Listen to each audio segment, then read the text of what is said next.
And here he is, America's favorite storyteller, Bob Burns.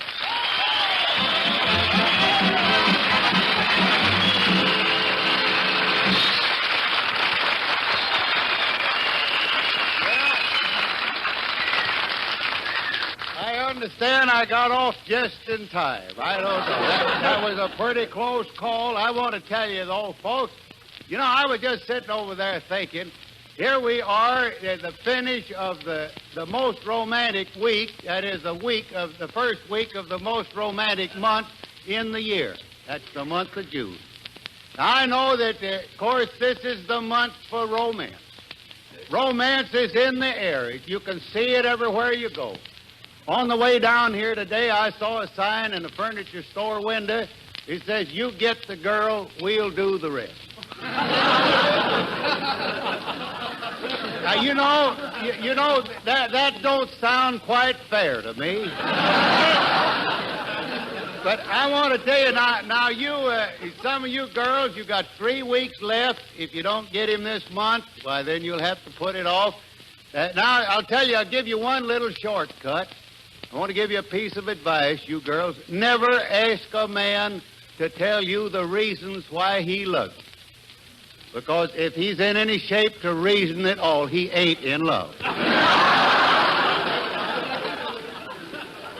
That's how my Aunt Peachy Sims lost that sailor I told you about that she met on the beach at Santa Monica last week. She in a thoughtless moment, she asked him to write down in the sand, "Control yourself, sailor." She told him in a thoughtless moment, she asked him to write down in the sand all the reasons why he didn't like her. And he started writing. Well, he was writing, and that was just a week ago Sunday. She got a telegram from him yesterday, and he says, "I'm on the beach 14 miles north of Santa Barbara and still going." You know, now I can understand that sailor. He's got a lot of things. Aunt Peachy's got a lot of things that he could write down in that sand.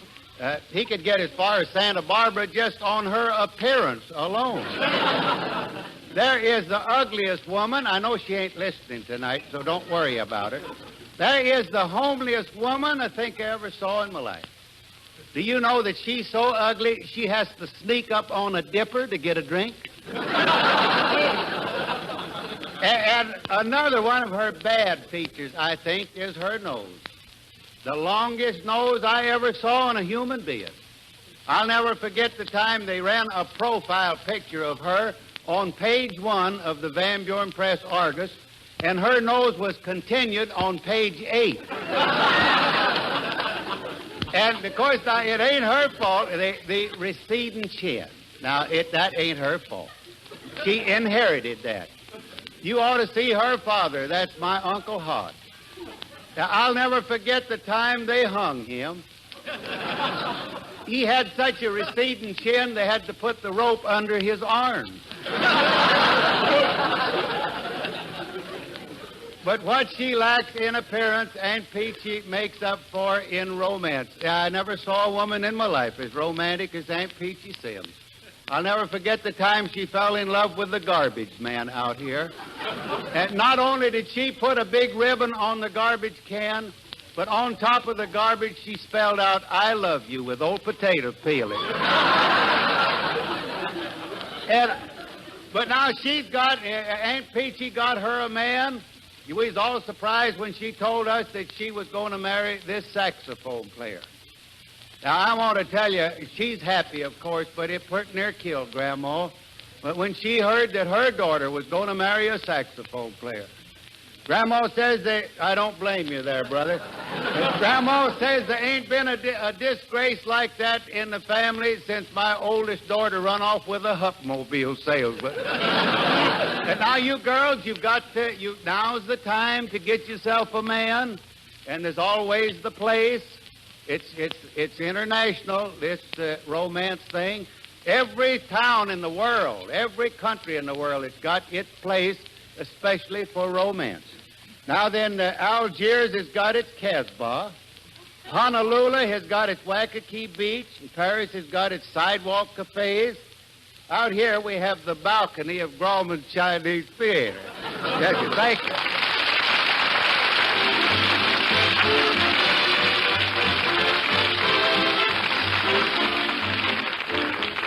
Today's my birthday. Happy birthday, Joe, from me to me. Your friends ought to be saying that to you. Friends, huh? I don't seem to have friends anymore. No, and for a good reason. Listen. Say, do you mean... B.O. is a mighty big handicap to have when trying to make friends. Why take chances? Don't take chances. Use Lifebuoy in your daily bath.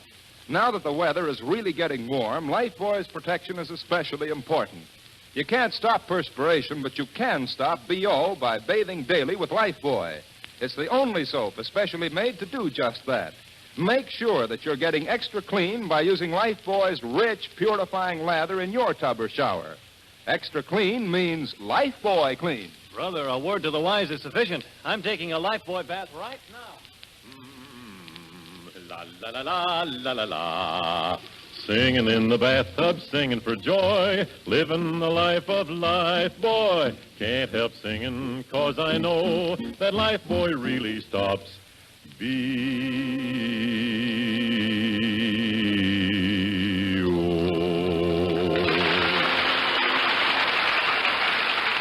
Be popular. Use Lifebuoy.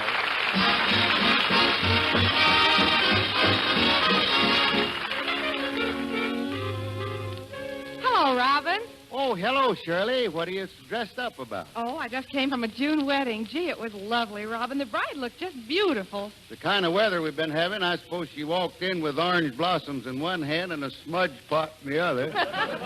Well, she did have orange blossoms, and she also went by tradition and had something old and something new and something borrowed and something blue. You know, that reminds me of the time my Aunt Pooty got married. She'd had her face lifted just for the occasion, so when she showed up for the wedding, she was old, her face was new, her dress was borrowed, the groom took one look at her, and he blew.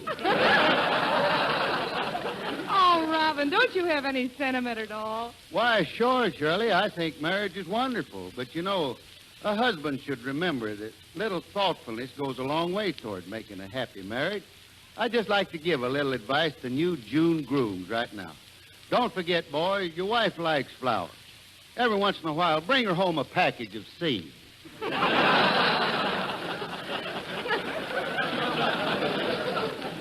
Oh, Robin, is that all the advice you can give them? No, here's another thought, dear. When you go on a honeymoon, boys, it may embarrass your bride if everybody knows she's just been married. So put her at ease. Act like an old married couple. Let her carry the suitcase. Have you been to a wedding lately, Robin? Now, it's funny you mentioned that. Just day before yesterday. You know, Shirley, that couple that got married reminded me of the little bungalow they're going to move into right after the ceremony. Oh, you mean they look so neat and modern? No, she was freshly painted, and he was 3/4 plastered. Why, Robin, you're making light of love and marriage. Wait a minute. Why mention love and marriage in the same breath, Shirley? Well, now, after all, there is a difference. You know, love is a whole lot like a series of beautiful pictures. Marriage is like the same old wallpaper. Nah, that ain't funny. I didn't think so either. You know, Shirley, I think that trip down the aisle is one of life's most sentimental journeys. Why, that's funny, Robin. The title of the song I'm going to sing is Sentimental Journey. No. Yeah. Why, this wouldn't happen again in 1,000 years. Go ahead, Shirley.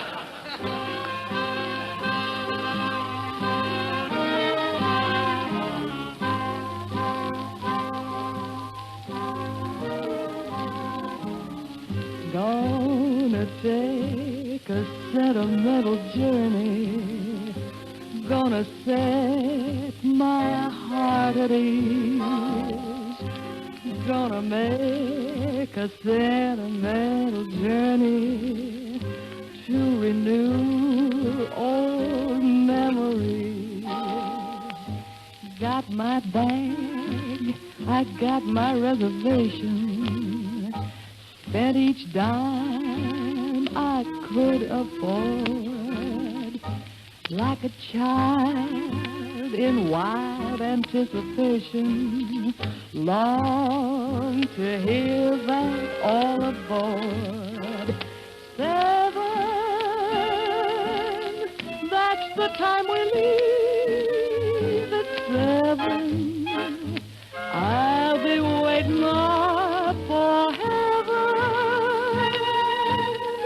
counting every mile of railroad track that takes me back.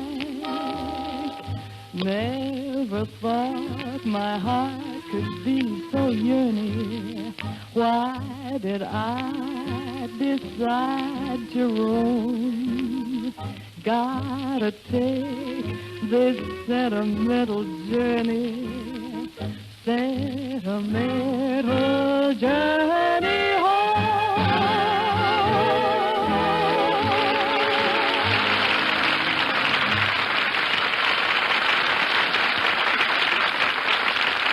Oh, that was wonderful, Shirley. Well, thank you, Robin. You know, Shirley, good singing like that reminds me the opera season starts here pretty quick. We ought to see about getting some tickets. Well, I didn't know you liked opera, Robin. It may interest you to know, Shirley, when I was a boy, I had a very fine soprano voice. Well, you didn't sing in the opera, did you? Well, no, not in the opera, but I sang classical music.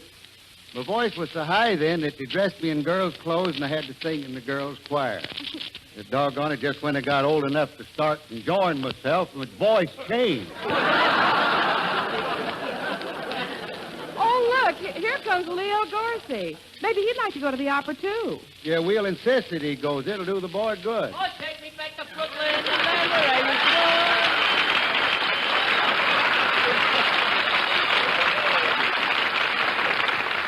Hello, Leo. How are you, my little post office? Post office? Yeah, you're the little frail that sends this mail.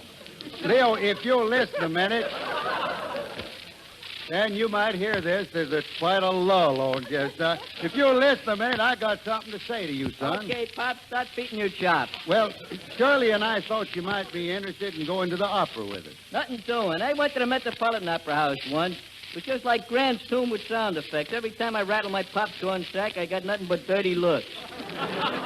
Well, Leo, it has to be quiet at the opera so you can hear every note of the music. Sure, I learned the hard way too, Leo. First time I went, I took along a sack of peanuts. But the people around me got so annoyed when I cracked them that finally had to put my peanut in my mouth and soak the shell on.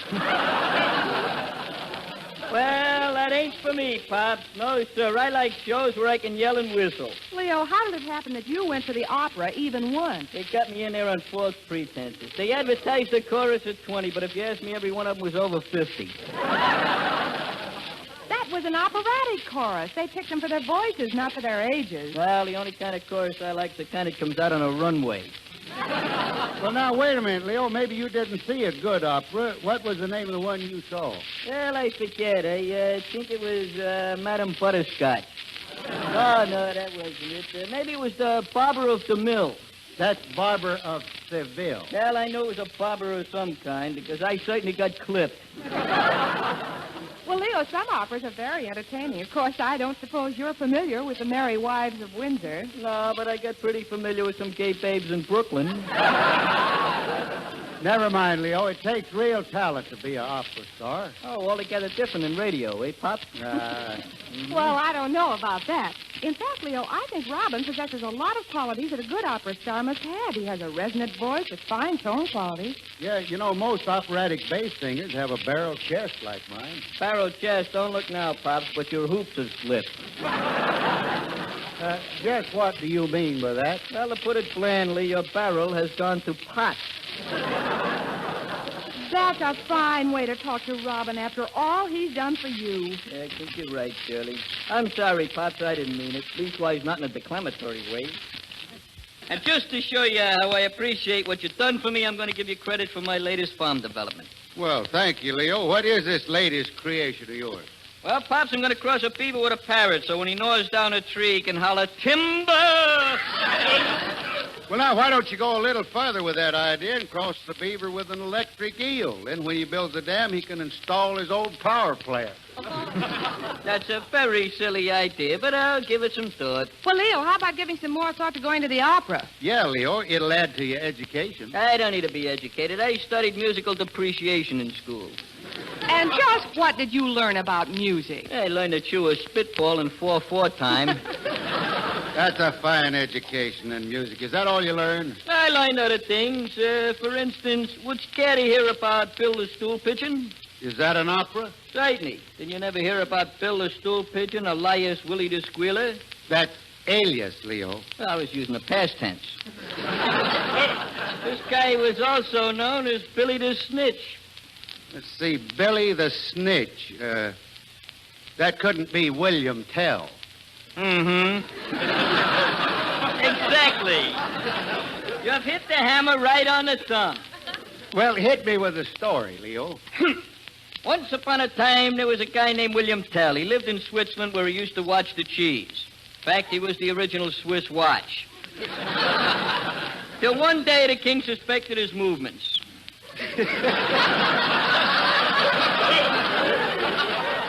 The king then tried to get Willie to sing, but Willie, being Swiss, could only yodel. This made the king mad, so taking off his hat to cool his head, he told Willie to bow to it, but Willie refused.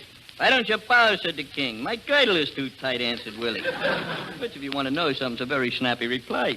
"Well, okay," said the king. "I will bet your life against your son's that you can't shoot an apple off the kid's cranium, which is a very selfish way to bet." So Willie answered, "Those are very high Swiss stakes."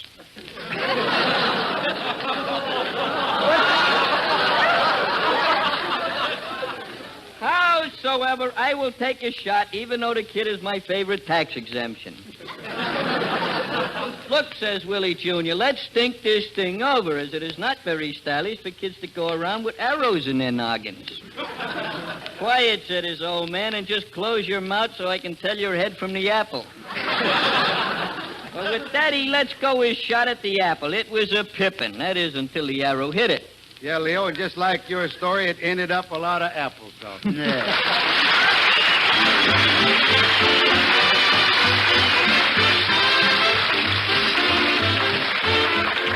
Miss June always makes me think of a wedding.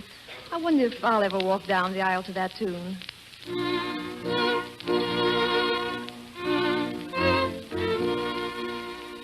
Perhaps if you'll pay attention to a sound that goes like this. That's like the Lifebuoy foghorn. You trying to tell me that I... Yes, everyone needs Lifebuoy in their daily bath. It stops BO. In warmer weather especially, be sure to use Lifebuoy regularly. Lifebuoy gives you double protection because Lifebuoy affords first all over head to toe and second lasting protection. That's double protection against the possibility of offending. Make sure you're extra clean. Lifebuoy clean by using that rich, purifying lather in your bath every day. Say, I'm heading for a Lifebuoy bath right now. Singing in the bathtub, singing for joy, living the life of Lifebuoy. Can't help singing, 'cause I know that Lifebuoy really stops. Be popular. Use Lifebuoy.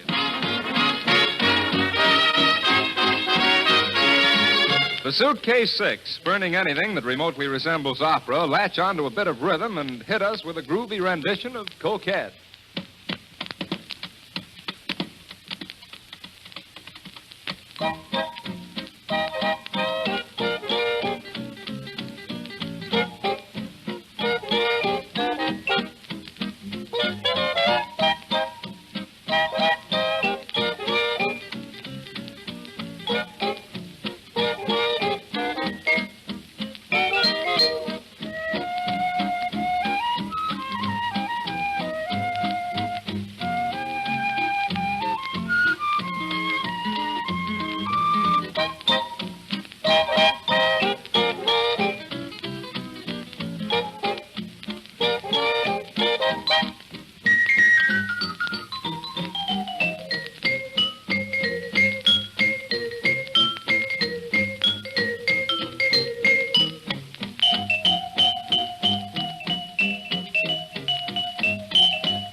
I called up a ticket agency for some opera tickets, and a salesman's coming right over to see us. Oh, wonderful, Robin. You know, we also ought to read up on operas so we'll understand them. There's a swell book out called The Opera Lover's Guide. You just guide me to the opera. I'll do the loving, Shirley. Never mind, Leo. Now, let's make up our mind where we want to sit before the man gets here. Oh, gee, isn't it exciting? The opera, I mean.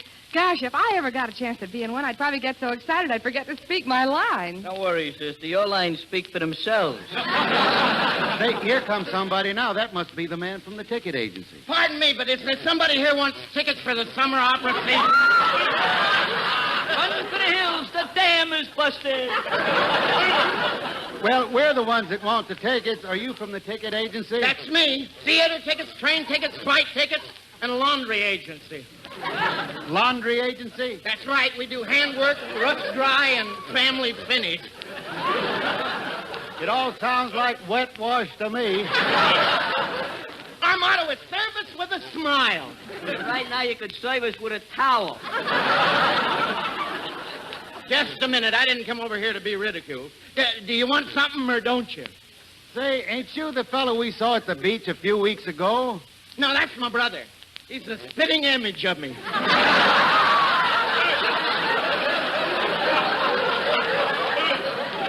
Well, tell me, what kind of opera tickets have you got? Well, there's Carmen, Tristan, Isolde, Pachigali, Rigoletto, and so forth and so forth and so forth. You better get your valve fixed, brother. You're losing a lot of compression. Maybe you want some tickets for a play. Would you like to see Rain? You keep talking, we'll all need reservations for lifeboats. Well, you folks better make up your mind what you want. I can't waste time here. I got a date. I got to give a lecture on diction. You mean you're going to lecture on diction? That's right. I'm a very good speaker. The last time I gave a speech, it was a very, very sad story. You should see how I swayed the audience. When I was finished, there wasn't a dry eye in the house.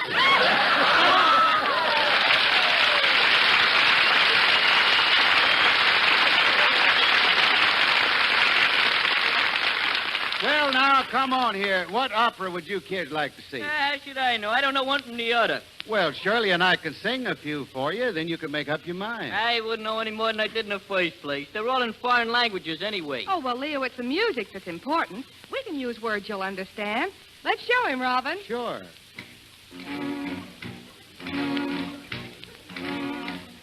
Leo, my boy, just lend an ear. We'll sing some opera for you to hear. With opera lovers, we'll get in Dutch, for we're going to give it a rural touch. So if you'll just be still a while, we'll sing to you habanera style. If you will just be still a while, they'll sing to you habanera style. On my farm in Canoga Park, I've got more stock than Noah's Ark. I've lots of steers, a whole barn full, and take it from me, that's a lot of bull. He's lots of steers, a whole barn full, and take it from us, that's a lot of bull. I've got a cat and a shaggy dog, a little red hen, and a big bullfrog. You can't see the cat, you can't see the dog, but on a clear day you can see the fog. You can't see the cat, you can't see the dog, but on a clear day you can see the fog. The folks out in Canoga Park go right to bed when it gets dark.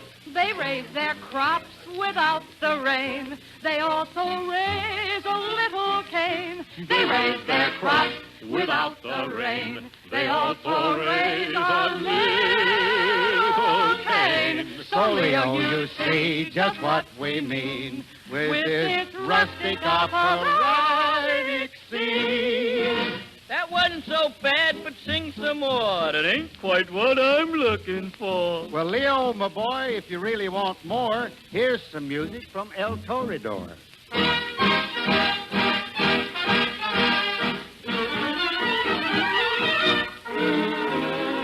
I make a profit of $7 a day selling alfalfa, and that isn't hay. He sells alfalfa trying to get rich. And he can make it if he'll get in and pitch. Wait a minute, Pop. That song don't suit. Your voice is squeaky and a 10-cent flute. I want something that's a little hep.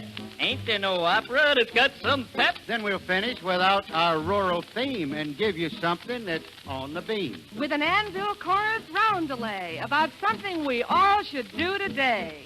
Fight for farms and help to live the cat of Nippon. We've got 'em by the throat, but we must keep our grip on every little son of the rising sun.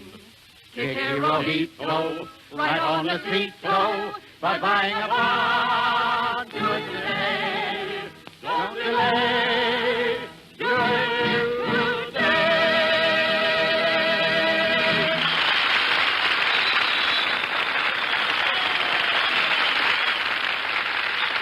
Keep on saving every drop, every scrap of used fats, because every bit you turn into your butcher is needed. Industry at home needs fats, too, to help make all sorts of vitally needed materials. Don't relax in that vital job of saving used kitchen fats.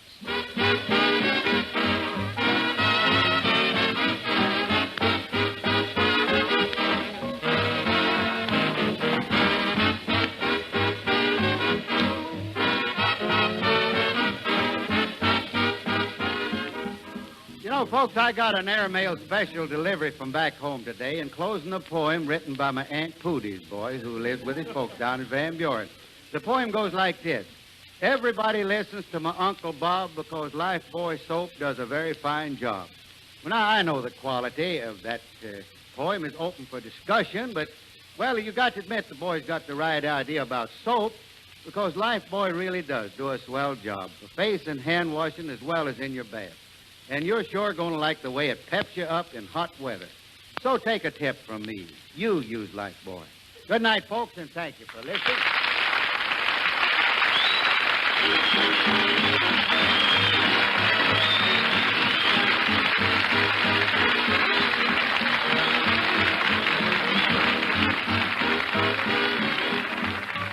The Bob Burns Show is broadcast to our fighting forces all over the world through the facilities of the Armed Forces Radio Service. This is Doug Gourlay, inviting you to be back with Bob Burns, Shirley Ross, Leo Gorsey, and all of us next week at this same time.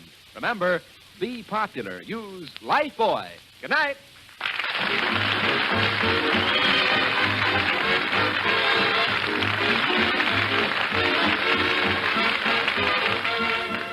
For an amazing new radio show the whole family will enjoy, listen Friday nights to Dunninger, the master mentalist.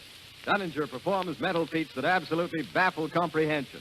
And there's a swell orchestra, too, songs by captivating Marilyn Day, and prizes for listeners. Rinso brings you this great show every Friday night. So remember, tune in, Dunninger. See your local paper for time and station.